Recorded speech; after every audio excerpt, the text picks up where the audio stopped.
Yeah. Okay. If I can have your attention, we're going to call this meeting to order for May the 1st, 2018. We've had a few technical difficulties, but we're getting through them. And while we're just a minute or two late getting started. Okay. First item of business is to approve the agenda that you have at your place. Can we move 3.1 down? Joe is on his way, but he's going to be a little bit late. Okay. Move 3.1. We can probably move it to 3.4, just shift it all the way to the bottom. Okay. Oh, I'm sorry. I thought Joe was 3.2. I guess I got up. I got 3.1 as Mr. Huggins. Yeah.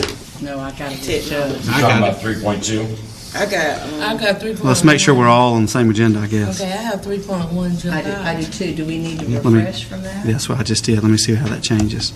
Technologies first. Okay. Yeah, I've got Joe as 3.1. Okay, I'll In fact, refresh. I don't Maybe have it's Paul on there mine. at all. I'll tell He's you. down soon. at 3.3. It's coming up. This was the It was me. I had Owen. I have Joe 3.1. I move, regardless of whether it's 3.1 or .2, that we approve his change and approve the agenda. Thank you, ma'am. Appreciate it. Got a second. Any further discussion? Seeing none. All in favor of this motion say aye. Aye. All opposed, motion passes. All right. We have an agenda. All right, Mr. Paul, we're going to let you come on, since you're here.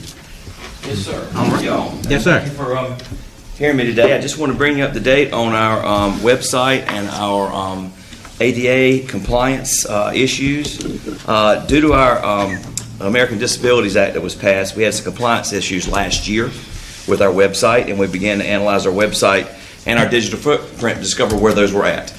And some of the issues that we were having, there are two levels of ADA compliance, level A and level AA.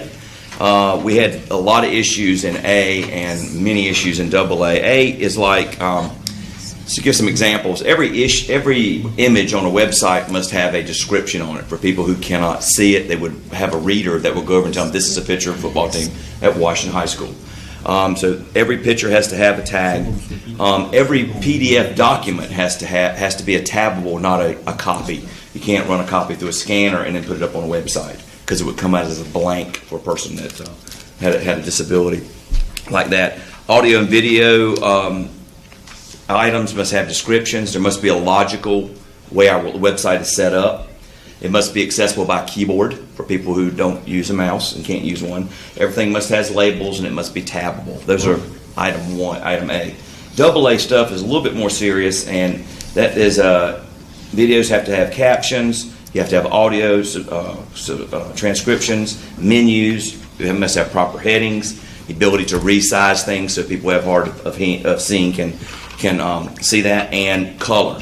Color is for people that are colorblind or have color issues. They have a inverter that they can flip colors around until they can see it. So our websites have to be accessible to any color inversion that would happen on that.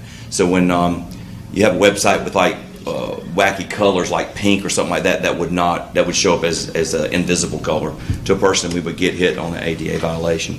So what we did was most of these errors of noncompliance were with our old website. And when we switched over, many of these issues in November, some followed us and carried over with us. And we were working real good with our web host who corrected a lot of them. There were a lot of them in code. They went through and corrected some of these things. But we still had issues. And we purchased a software called Site Improve. And it utilizes a web crawler. And that web crawler analyzes and reports any non-compliance issues that we have. This crawler combs our content and our links, pictures, files, pages, and issues a report every 5 days. And so I access that report. And this information is compiled, and we have a monthly meeting now, a web quality control meeting, in which we discuss these issues.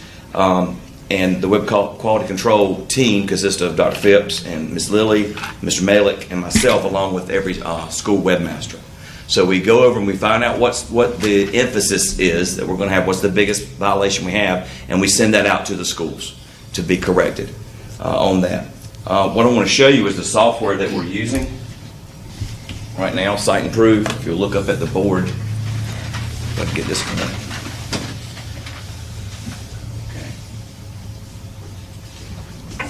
And we get a scale here of what we're doing each month. Now these are not, it's not a grade. It's where we fall in the engineering standard. If you look at the digital certainty index, that is our digital footprint, how we're reaching people in the area. That's more for businesses and advertising than for us as a nonprofit. But the quality assurance is and the accessibility are the two things that we look at.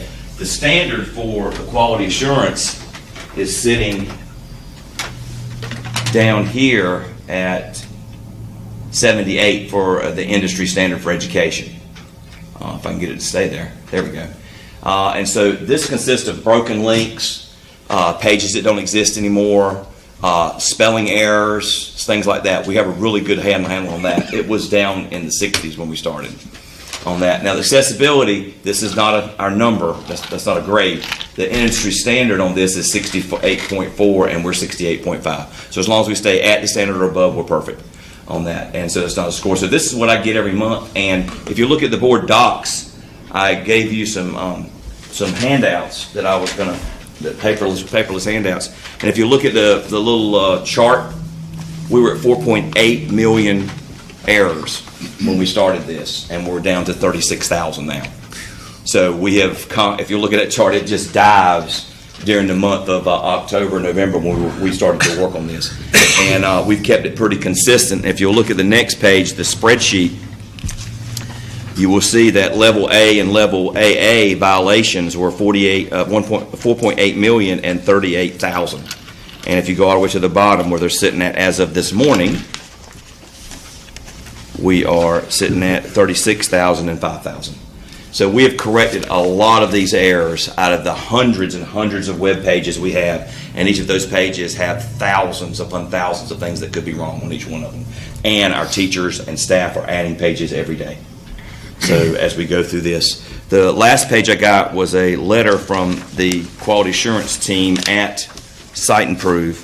I wanted them to send me a letter so I could share with you what we have improved on with our site and the issues that we have corrected.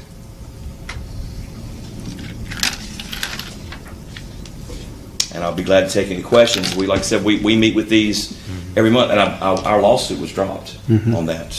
There's nothing to complain about now. We're showing absolute effort in correcting this and going out of our way to correct it each month. Does anybody have any questions for Paul? Thank you. No, So for these numbers, where our goal is to get to those, like the index 83.8, those numbers that are below, right? Yes, sir. Those are our goals, and we have a plan in place to Reach those goals. And that's part of this plan. Yes, right? sir. Okay. Yes, sir. Every month we find out how we can improve it, and I go over it with the webmasters and say, okay, this month we have a very high index of pictures that aren't tagged. So go back to your schools, make sure your pictures aren't tagged, and I have a readout I get from each school, and I can pass that on to the webmasters, and they say, okay, Miss Johnson doesn't have her picture tagged. Can you make sure she goes corrects it? Any more questions? Thank you, sir. Appreciate it. Thank you, Paul. All right, Mr. Mark, item 3.2, or whatever it is now. Whatever. Yes, sir. Just an update on the Affordable Care Act. I just want to make the board aware, I think most school systems in North Carolina were feeling good about our compliance. If you remember, the Affordable Care Act dictates that any organization that employs more than 50 people meet certain requirements when it comes to health insurance for employees, and that one of our biggest concerns is about our substitutes, which is why we have limited when we hire substitutes. In the past, individuals would go to the community college, take the class, and as soon as they would finish, we would hire them. And that's kind of been the standard for most school systems across the state until the implementation. And the reason for that is we have to track their time, and there's no way for us to track that without looking up each substitute individually unless we collectively hire them all at once, which is what we've been trying to do. We will have to do, I just want to remind the board, we'll continue to do that, which makes for some unhappy people sometimes because they finished and they like to sub. This is not retired folks. They have insurance because they're retired with insurance. These are individuals who are just substitutes only, and they may finish the class in the spring, but we're not going to be able to bring them to you for approval until the fall because we need to get them on the same tracking time, and that also means when they finish in, say, December, they may have to wait until the next year before we're able to put them in the pot. The other distressing news Again, I think most school systems in North Carolina felt really good about where we're at because no one has received a fine or any letters or anything from the IRS. And we were informed at the State Personnel Conference that the IRS is just now combing through 2015 data. So everyone who thought they were in the clear breathed a collective sigh, because that means we've got at least 2 years additional data that hasn't even been touched yet by the IRS to review before we might get the letter that says you should have given so-and-so some benefits and here's how much money you owe as a penalty, which is why this is a very serious deal to track, because those penalties can go from thousands of dollars to millions of dollars. Ooh. Yep, don't need that. No, sir. You got any more enlightening news for us? I'm afraid that's as happy as it gets on that That's as subject. happy as it gets. Okay. Mark, how about the affidavit that we've got to sign for class size? We, the state of North Carolina, General Assembly last year, one of the pieces of legislation required certain class size requirements, and part of that was an affidavit that all superintendents had to sign, basically attesting legally that we were not fudging the numbers when it came to our K-3 class size. Dr. Phipps, along with every other superintendent, to my knowledge, signed one in the fall. There's another report this spring that we're running with the help of our technology department, just to verify that those numbers are consistent and that we're abiding by the rules, which we are. And if you weren't, there was a waiver process. We, in fact, had to request a waiver for a classroom at Snowden Elementary School, and then the family that made the class actually go above moved. So we requested the waiver, and then we were suddenly below the cap all over again and canceled the waiver. But to my knowledge, we're consistent with where we need to be, and we're just waiting to review the report for any errors, and Dr. Phipps will have to submit yet another affidavit. Hopefully he will not be in cuffs or anything afterwards. I think we're all in compliance. And that date, you may have heard, was originally April the 30th, and they've moved it now to May the 7th because of some reporting problems that we've had with Power School, but we're on top of that, and we'll have it ready and to the folks at DPI by the deadline. Any questions for Mark? Okay. Thanks, sir. Thank you. All right, Dr. Phipps. From the School Board Association, from Leanne Winter, they are looking for members to fill up the School Board Association's Legislative Committee, and you may have seen this. We've got the attachment there for you to take a look at. It says each board is invited to nominate one board member to serve on the committee. This individual should be nominated through a vote of the full board taken in open session. The person who is nominated must be able to commit to attending both meetings. And the two meetings are actually August the 27th from 12 to noon, from noon to 3, and they're both Mondays, Monday, October the 8th, from noon to 3 p.m. And then there may be some other ad hoc call meetings, but what I was going to ask is if there's any board member who would like to participate, if you let the chairman know when we get together at our regular meeting this month, we certainly would entertain that if somebody wishes to serve, and then we have to have the information to the folks at the School Board Association by the 15th of June. But there's an opportunity if someone's interested. Just off the cuff, is anybody interested right now? You want to sleep on it? Let's sleep on it. Let's sleep on it. Okay. For a long time. All right. We're going to move back to our agenda. I think Mr. Joe Koch is here. You have the podium, sir. I'm here asking the board to readdress or revisit sixth grade participation at the request of Miss Nixon from P.S. Jones. She was originally against it, and through playing in Greenville allow sixth grade participation in everything but football. She's found that it would be beneficial to her teams to allow it. I called all the schools up, starting with Snowden, since they were already using sixth graders, to see if they saw any problems, and Stephen did not see anything wrong with sixth grade participation. I then called all the principals and spoke with them personally. Mr. Clinkscale said if his enrollment continued to drop, he may very well need sixth graders in the future. The only school opposed or said that they were not in favor of it, but they were okay if everybody else did, was Chalkawinty Middle. Miss Gibbs, she felt like they were not mature enough to participate, but I would put that with ninth graders. Ninth graders usually aren't mature enough to play in a varsity sport, and they don't make the team unless they are. if they're good enough. There's very few ninth graders that play on the varsity level. So although we're allowing sixth grade participation, it's not like we have to pick all sixth graders that come out to be on the team. Schools that can use them, I think it would be very helpful. At P.S. Jones, I was for it originally, particularly in wrestling, since I'm a wrestler at heart, because those sixth graders can fill the lower weight classes. So everyone was in favor of it. In fact, Mr. Pake asked me, had you given permission yet? And I said it was coming up at the board meeting, that we had not discussed it yet. So all schools were in favor of it. Ms. Gibbs was okay with it, but felt like they weren't mature enough yet.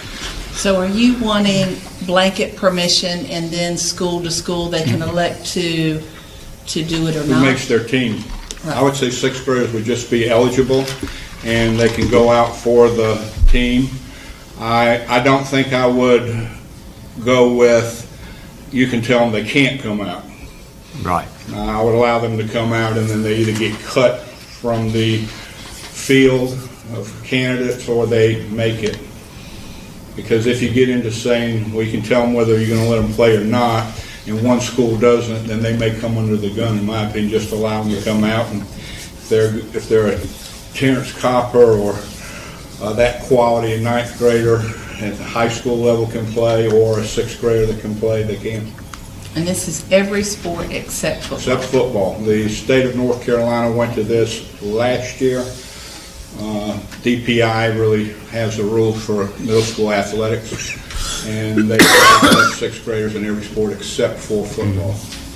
Pitt County enacted that. We did not, except it snowed. Yeah, you're going to have a handful of sixth graders that's going to make the team. Sure. I know a couple that I know would have made the team if they'd been allowed to come out. But yeah, I agree with what you're saying. So to be clear, not football, but same rules for all schools. Right. You go out, you make the team. You go through the same process. You make it or you don't make it, but everybody has the same shot across the county. Yes. I guess That's the way I'd like this. Everybody get the same fair chance.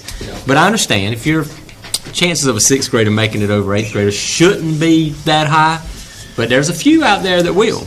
Yeah. But they got the same chance, so everybody's being fair with everybody. I don't want to force something on Miss Gibbs at all, but are we putting her in a position where she must allow it even though she doesn't want it enacted at her school?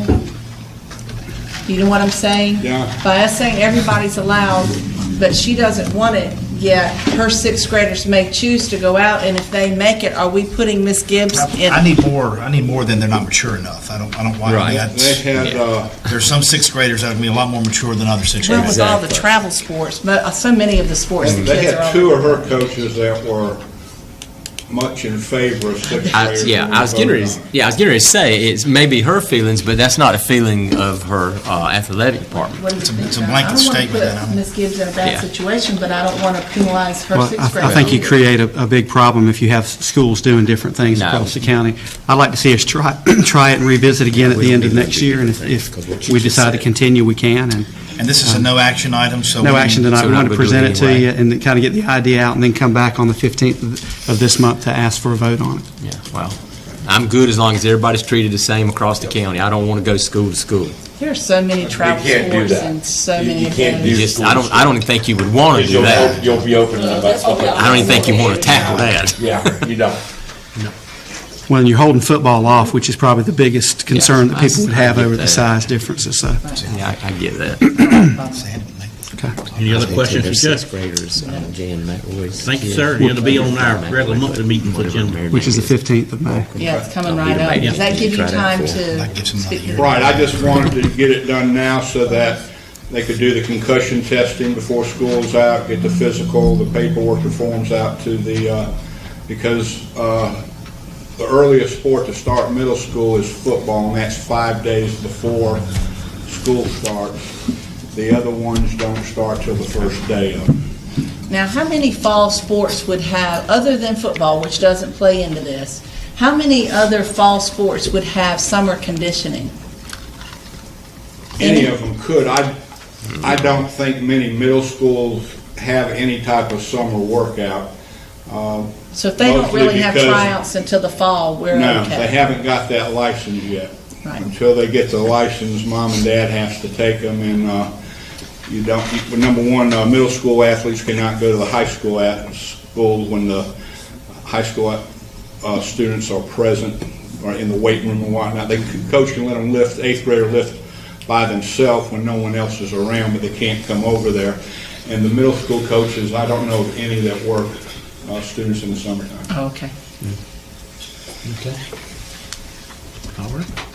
You'll be on the agenda on the May 15th. Thank you. Yes, sir. Thank you. All right. I now need a motion to go into closed session.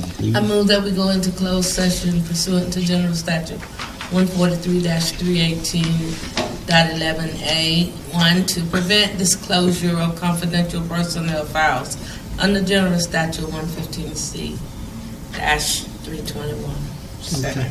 All right, got a motion and a second. All in favor of this motion, say aye. Aye. All opposed? Motion passes.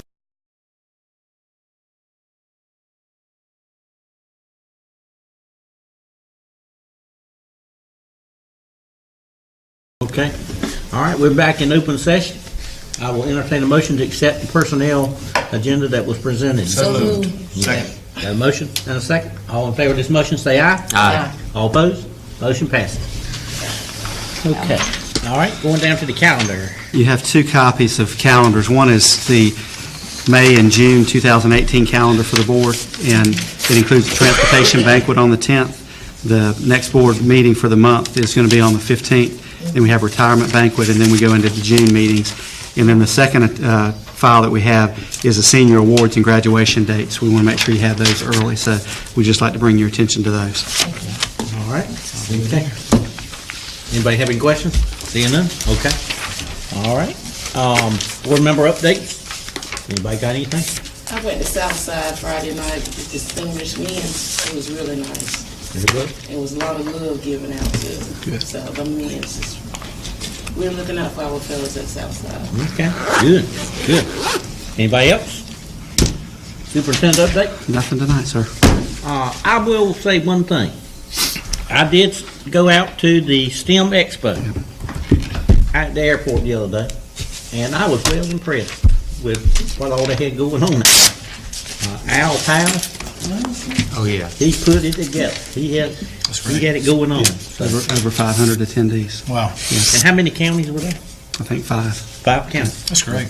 Yep. And Snowden was there too. Yep. They had a little issue with the weather with the tent to start out with, but they got that all squared away. Great. Yep. That was a very good event. All right. Thank you. Okay. Anybody else have anything? I make a motion we adjourn. I second it. Got a motion and a second. All in favor, say aye. Aye. All opposed?